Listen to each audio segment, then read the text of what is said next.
Halo semua, tuan-tuan dan bapak. Satu kejutan baru dari istri bekas Perdana Menteri Rosmah Mansur. Najib Razak, seperti yang kita tahu, sudah genap setahun di penjara dan ada perkongsian yang memilukan Najib Razak melalui Facebook page Najib Razak. Kali ini saudara-saudara, Rosmah Mansur, nama beliau disebut dalam sebuah artikel dan ini berkaitan dengan dana RM7 juta. Ini pasti mengejutkan. Satu artikel dari malaysiagazette.com, Rosmah guna lebih RM7 juta untuk bil telepon dan kad kredit. Kenyataan dari pendakwaan. Artikel pada 24 Ogos 2023. Datin Seri Rosmah Mansur didakwa telah mendepositkan berpuluh keping cek berjumlah lebih RM7 juta ke dalam akaun Affin Bank milik beliau antara Desember 2013 sehingga November 2018. Uang itu merupakan bayaran untuk membayar bil-bil telepon dan kad kredit miliknya dan ahli-ahli keluarga Rosmah. Bagaimanapun, Rosmah yang didakwa menganggur selama tempoh tersebut tidak pernah melaporkan pendapatannya kepada LHDN. Ini merupakan antara intipati pembukaan perbicaraan oleh Timbalan Pendakwa Raya Ahmad Akram Garib pada prosiding pengubahan wang haram dan elak cukai yang dihadapi Rosmah ketika ini di hadapan Mahkamah Tinggi di sini, K. Muniandi. Cek-cek telah didepositkan dengan bantuan pengurus kediaman Kompleks Seri Perdana Putrajaya, Roslan Sohari. Ketika ini, Rosmah sedang berdepan dakwaan atas 12 pertuduhan pengubahan wang haram berjumlah RM7 juta, serta 5 pertuduhan gagal menyerahkan penyata pendapatan kepada LHDN pada 4 Oktober 2018. Nah, saudara-saudara, persoalannya, Najib kini yang sudah genap setahun di penjara. Adakah dengan berita ini satu lagi kejutan buruk untuk Najib Razak dan keluarga ahli keluarga Najib Razak? Dan persoalan yang sangat hangat dikatakan ramai orang. Bilakah Rosmah Mansur juga akan mengikuti jejak Najib? Nah, ini menjadi persoalan. Adakah Rosmah Mansur juga akan ditangkap?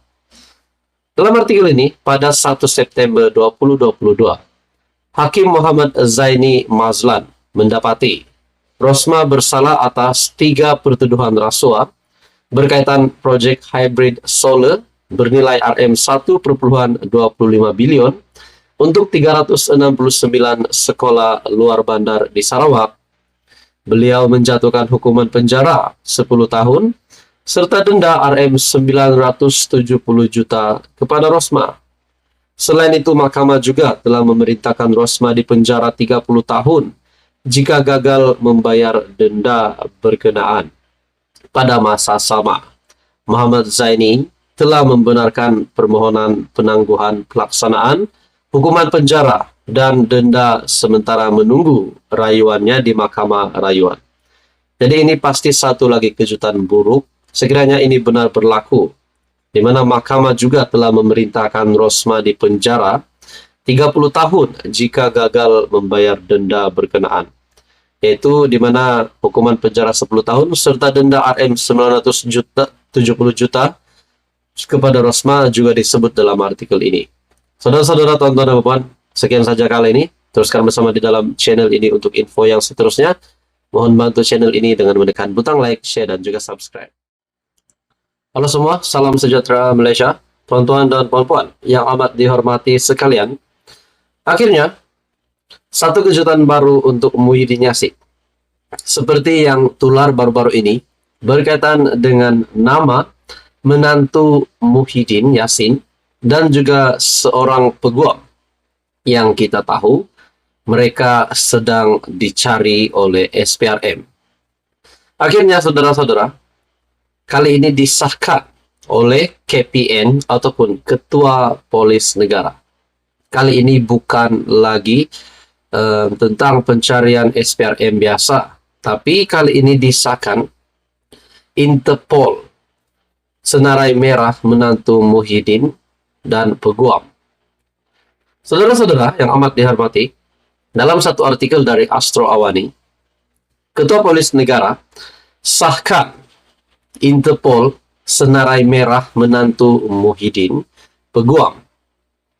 Ketua Polis Negara Tan Sri Razaruddin Hussain mengesahkan menantu Tan Sri Muhyiddin Yassin, Muhammad Adlan, Berhan, dan seorang peguam, Mansor Saad, sudah disenaraikan notis merah oleh polis antarabangsa atau Interpol. Memetik laporan utusan Malaysia, Ketua Polis Negara Tan Sri Razaruddin Hussain berkata, tindakan mengenakan notis merah itu dibuat selepas keduanya belum pulang bagi membantu siasatan SPRM. Saudara-saudara, tuan-tuan dan puan, sebelum ini kita mendengar juga pengakuan melalui peguam menantu Muhyiddin bahwa beliau akan balik. Tetapi sampaikan Interpol sudah mengenakan notis merah, belum balik-balik lagi. Jadi di sini sudah disahkan bahwa mereka memang benar-benar akan dicari ataupun mereka sedang bersembunyi sekarang. Nah, itu semua menjadi persoalan. Dalam artikel ini lagi, SPRM mendakwa mereka dikehendaki berhubung proyek yang melibatkan pendaftaran dan penyimpanan maklumat biometrik untuk pekerja asing. Kedua-duanya dipercayai melarikan diri dari negara pada Mei lalu. Sedangkan artikel ini juga sudah mengesahkan bahwa kedua-duanya dipercayai melarikan diri. Awal bulan ini, PDRM telah menerima permohonan lisan daripada SPRM untuk mengenakan notis merah berkaitan kes melibatkan menantu kepada Muhyiddin.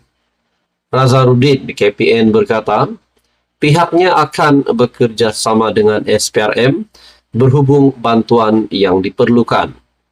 Sinar Harian sebelum ini melaporkan KDN, Kementerian Dalam Negeri, akan melihat sebarang bentuk bantuan yang diperlukan SPRM berhubung kes melibatkan menantu kepada bekas Perdana Menteri itu. Saudara-saudara, ini satu lagi isu yang pasti mengejutkan ramai dan kejutan baru untuk Muhyiddin. Tuan-tuan dan puan yang amat dihormati, sekian saja kali ini. Teruskan bersama di dalam channel ini untuk info yang seterusnya. Mohon bantu channel ini dengan menekan butang like, share, dan juga subscribe. Tuan-tuan dan puan yang amat dihormati sekalian, hari ini ada satu nama individu yang kita boleh katakan salah satu individu yang terkenal, pemimpin politik yang terkenal, di mana beliau juga adalah bekas bos besar UMNO, yaitu Tan Sri Anwar Musa. Sebelum ini kita mendengar nama Tan Sri Anwar Musa berkaitan dengan isu penjualan Menara KL. Hari ini saudara-saudara, ada dapatan baru saya yang menyebut nama Tan Sri Anwar Musa dan juga dana RM 40 juta.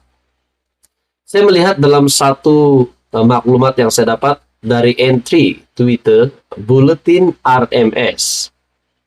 Menurut Buletin RMS, kita tunggu adakah Menteri Besar Kelantan yang baru akan bertindak ke atas Tan Sri Anwar Musa kerana skandal RM 40 juta. Saudara-saudara, skandal RM 40 juta yang menyebut nama Tan Sri Anwar Musa. Saya tidak tahu perkara ini benar atau tidak, tetapi melalui perkongsian entry Twitter Buletin RMS menyebut nama Tan Sri Anwar Musa. Dan sudah pasti, persoalan yang timbul setelah perkara ini telah viral, telah dipost di media sosial. Adakah Anwar Musa, kalau perkara ini benar, beliau terlibat dengan skandal RM 40 juta dan beliau juga didapati bersalah Adakah beliau akan dikenakan tindakan undang-undang sehingga paling teruk mungkin ditangkap? Nah, saudara-saudara, dalam entry Twitter Buletin RMS, adakah benar dakwaan Ustaz Nasruddin Daud? Tan Sri Anwar Musa perlu jawab. Ustaz Nasruddin Daud mendakwa peruntukan RM 40 juta untuk membantu golongan miskin susah telah dikebas Tan Sri Anwar Musa. Di sini mungkinkah Tan Sri Anwar Musa bakal disiasat oleh penguat kuasa, oleh SPRM, ataupun di sini Tan Sri Anwar Musa bakal dikenakan tindakan undang-undang? Seperti yang saya cakap sebentar tadi, adakah beliau akan dikenakan tindakan undang-undang sehingga paling teruk mungkin ditangkap? Nah, saudara-saudara, mungkin ramai yang menantikan penjelasan ataupun pengakuan dari Tan Sri Anwar Musa berkaitan dengan skandal RM 40 juta. Teman-teman, skandal RM 40 juta bukanlah satu jumlah yang sedikit. RM 40 juta ini boleh dilakukan banyak perkara, terutamanya untuk membantu golongan-golongan yang memerlukan. Seperti yang dinyatakan di sini, dalam dapatan saya dari Buletin RMS, Ustaz Nasruddin Daud mendakwa peruntukan RM 40 juta untuk membantu golongan miskin susah telah dikebas Tan Sri Anwar Musa. Persoalan yang timbul adalah adakah beliau akan disiasat, adakah beliau akan ditahan ataupun ditangkap. Jadi info hari ini dari entry Twitter Buletin RMS. Sekian saja, teruskan bersama di dalam channel ini untuk info yang seterusnya.